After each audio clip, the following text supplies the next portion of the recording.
Hello everyone, welcome back to our channel, and today in this video we are going to learn color management system inside Nuke. Okay, so as you can see I have this script, and inside I have all these images here, and we will see how to apply a proper color space to all these images to look properly in our Nuke and as well as in the output also. So obviously we are using ACES, so as you can see I'm using ACES. If you don't know about anything ACES, I have a video about ACES workflow. In this video I'm also covering ACES workflow, how ACES is going to benefit in our compositing, and why you should always use ACES when you are using Nuke. And let's get started. So as you can see, first thing first, I have some plates, and I have HDR, and I have a real footage from the camera, from the ARRI and a red camera. In a Nuke, you have to apply color space in 3 different areas. So first in your plate, and second in your viewer, and the third in your output file. So that's why I added these 3 backdrops here. I'm not going in a very deep. I'm just covering the basics, how to set up proper color management in a Nuke. With ACES, the color management topic itself is very big and very deep. So but I'm not going in a very deep. I'm just showing you the basic workflow in a Nuke. Anytime you are importing any file, and you know how to handle file colors and all that. So that's why if you see, I have different files here in this context sheet. So we will going to look at how to apply a proper color transform to each file and how to render them properly, so you don't get any issues. So as you can see, in the first row we have this downloaded images from the internet, and in the second one, these two, we have these 2 HDR, and now in the last, these three images is from the camera, the ARRI and the red camera.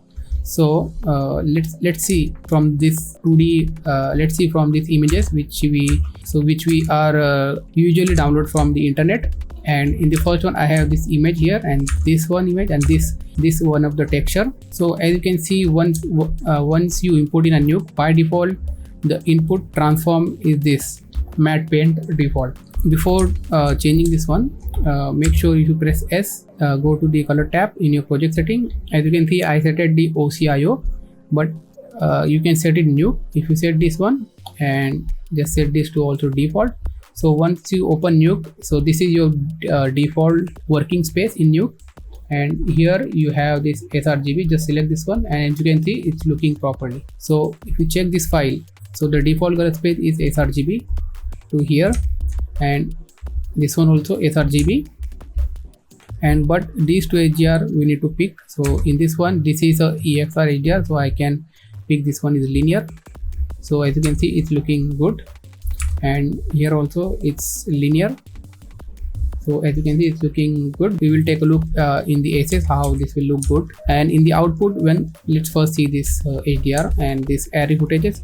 These need ACES. So that's why if you are doing some downloading images from the internet, and let's see, if you have footage like MOV, then you can use this sRGB and Nuke default color space like here. But we are using ACES because we have complicated files here. We have a red file, and we have ARRI files here, and we have a high dynamic range HDR, which ACES can handle pretty well. So just press S and set this to OCIO and set latest ACES. I have a 1.2, and immediately you will see some color change is happening here.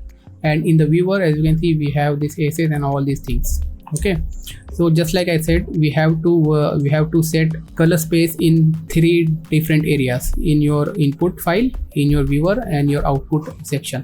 So let's first set your input file. So as you can see, this is showing matte default. So every images you download from internet, they mostly have a sRGB color space baked in. So if I set this to sRGB, as you can see, the pick sRGB, so suddenly you will see this looks nice, this looks proper. So if I set this one, as you can see, this one is also looking good, and see this texture. So and let's set sRGB. As you can see, suddenly they are looking pretty good. And if you view from here, as you can see, now these 3 images looking correct. So before, if I change this one to whatever the matte paint, it's very dark and it's not looking good at all, as you can see. So if I set this to output, output sRGB, so it's looking good. So as you can see now, now here I can see it's showing sRGB because these textures are sRGB. Okay, and the next here, as I said, the viewer look. So what I mean by that, so this viewer, what we are seeing, and as you can, this is the viewer look transform. So this is just for the look purpose. I mean, I set it the ACES sRGB because my monitor is sRGB. If I set somewhere something else, as you can see, the color looking different in each view transform. As well, also you can say view transform. As you can see, the ACES raw is looking different. So because I am working in a sRGB monitor, so I have to set sRGB. So that's why I set sRGB. And once we set this sRGB here, we can do our comping, and then in the output time, in here, once you type your path and all that, here also you have to select where you want to output these things. Okay, so if I quickly show you what we are going to do. So I have this ACES chart here. So if you look at this chart, so this will tells you what I just did. We have input files, like we have that sRGB. So we apply sRGB on that file. So that is called input transform IDT. So we apply in sRGB color space on that file, and then we are working in a ACES color space. In a Nuke, we did all our comping, and in the output time we apply output divide transform, which is this. In here, in the output type, we can apply what color space we want. So we can apply many. As you can see, we have a lot of color space here in the output section. Yeah, this one. So we can apply Rec 2020 and Rec 9 sRGB, all that P3, all that good stuff here. So this is the ODT, output device transform, and we have this plate which is input device transform, and then we are working in a ACES in between. So we are setting our viewer look here. So doesn't matter what you did, this is just for the viewing purpose. So but you have to set this one, so then your image will look correct in your monitor. Otherwise, if you set it something else like that, so maybe like ACES log, it will look wrong. Even if you set it the proper color space here, this will look wrong.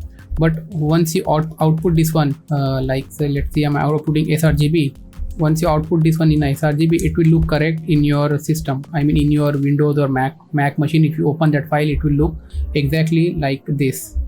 As I said, this is just for the viewing purpose. So, but we have to set it while we are working in a Nuke.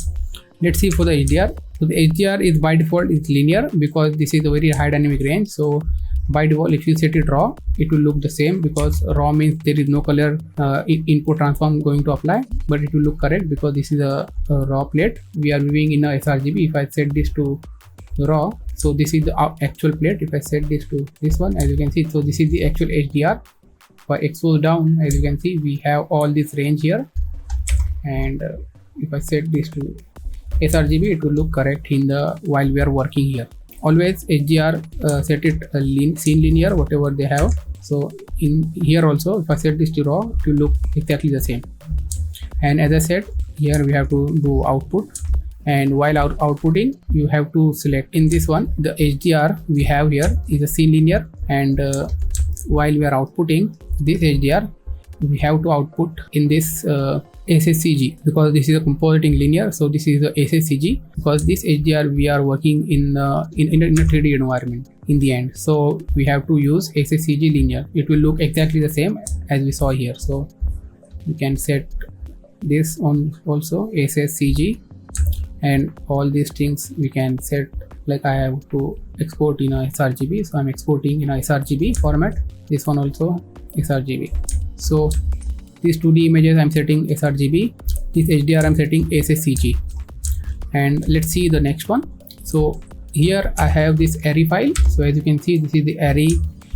They mention here, this is the array W3 log C3 profile, but this is a tip, this is a single frame file. So in this one, as you can see, this is wrong, the input transform, it should be log C3. So let's see, we have that in our ACES. So let's see, go to the input, go to the array, input array, and as you can see, we have a lot of V3 log C, but we don't have C3. But let's see which one is going to work.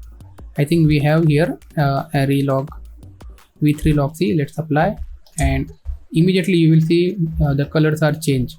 But let's try to change something else.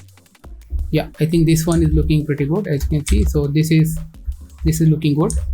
You have to check which you have a proper color space or not. If you don't have, you can install it from the ARRI website also.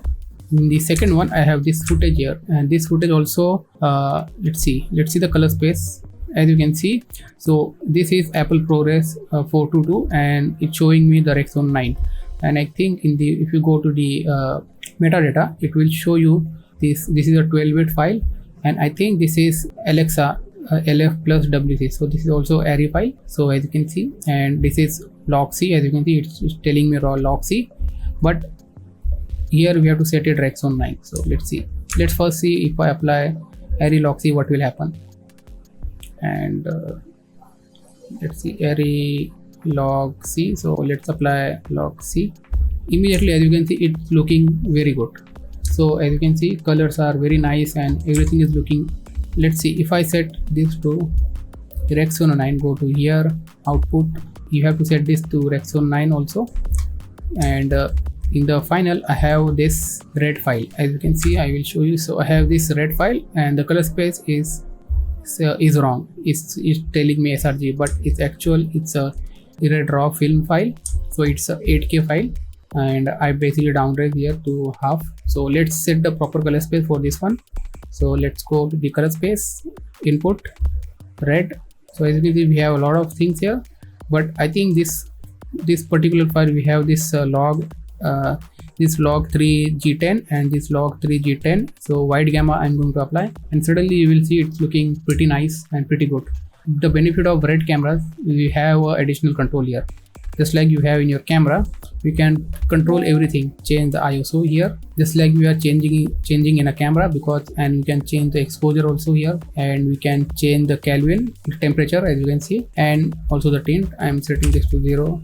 As you can see, it will completely change the mode of the scene. So I'm changing the temperature to making this little bit of cooler side, and as you can see, it's looking pretty good now.